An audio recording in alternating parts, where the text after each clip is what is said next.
তোমরা যারা RRB 2025-এর nursing সুপারিনটেন্ডেন্টের এক্সামের জন্য প্রিপারেশান নিচ্ছ, এই ভিডিওটা তাদের জন্য।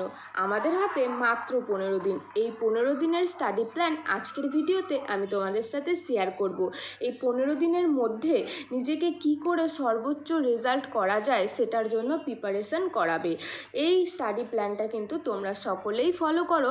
আরআরবি নার্সিং সুপারিনটেন্ডেন্টের এক্সামের জন্য প্রিপারেশান নিচ্ছ তো ভিডিওটা স্কিপ একদমই করবে না এবং কন্টিনিউ দেখতে থাকো। আমরা জানি আমাদের টোটাল এক্সাম হবে 100 নাম্বারের। 100-র মধ্যে আমাদের 70 নাম্বার থাকবে নার্সিং রিলেটেড এবং বাকি 30 নাম্বার আমাদের থাকছে নন নার্সিং রিলেটেড। যেহেতু আমাদের নার্সিং রিলেটেড কোশ্চেন বেশি থাকছে, নাম্বারটাও বেশি থাকছে, সেহেতু আমরা মেইন ফোকাস করব নার্সিং রিলেটেড সাবজেক্টের ওপর। ফার্স্ট 1 থেকে 5 দিন পর্যন্ত আমরা কিন্তু নার্সিং রিলেটেড সাবজেক্ট নিয়েই পড়াশোনা করব।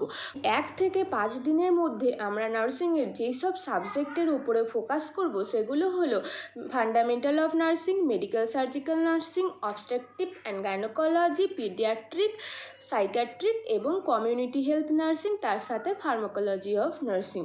নার্সিংয়ের এই সাবজেক্টগুলোর ওপরে কিন্তু আমরা বেশি করে ফোকাস করব।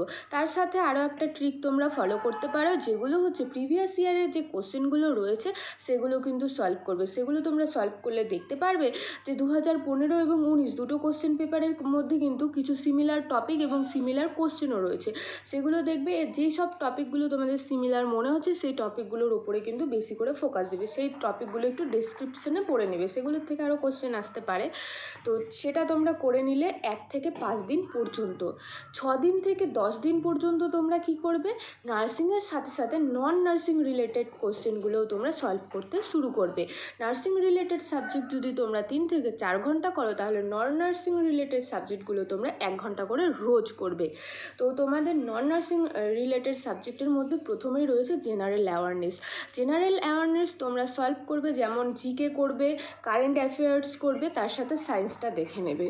তারপর তোমরা শুরু করবে জেনারেল ইন্টেলিজেন্স অ্যান্ড রিজনিং।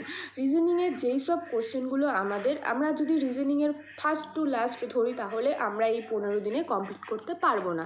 তাহলে আমাদের কি করতে হবে, প্রিভিয়াস ইয়ারের কোশ্চেনগুলো আমরা ফলো করলে দেখতে পারবো যে কোন কোন টপিক থেকে আমাদের কিন্তু কোশ্চেন এসেছে। তো সেই টপিকগুলোই কিন্তু আমরা ভালো করে দেখে নেব, যেমন নাম্বার সিরিজ, কোডিং, ডিকোডিং, তারপর হচ্ছে statement and conclusion, direction, sense, blood relation, এই সব টপিকগুলো কিন্তু একটু ভালো করে দেখে নেবে।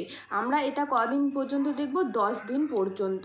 তার সাথে কিন্তু আমাদের নার্সিং রিলেটেড টপিক থাকবেই 3 থেকে 4 ঘন্টা প্রত্যেকটা দিন, তাই তো।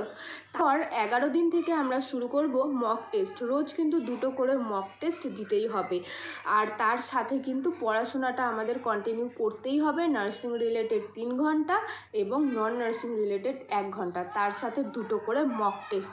আর এমসিকিউ তো তোমরা করবেই 200 থেকে 300 পার ডে। তাহলে কিন্তু তোমাদের এই আরআরবি নার্সিং সুপারিনটেন্ডেন্টের এক্সামে সর্বোচ্চ রেজাল্ট করতে কেউ আটকাতে পারবে না। আর আমার এই স্টাডি প্ল্যানটা তোমাদের কেমন লাগলো অবশ্যই কমেন্ট বক্সে জানাবে। ভালো লাগলে কি করবে, লাইক করবে, আমি সাবস্ক্রাইব করে রাখবে।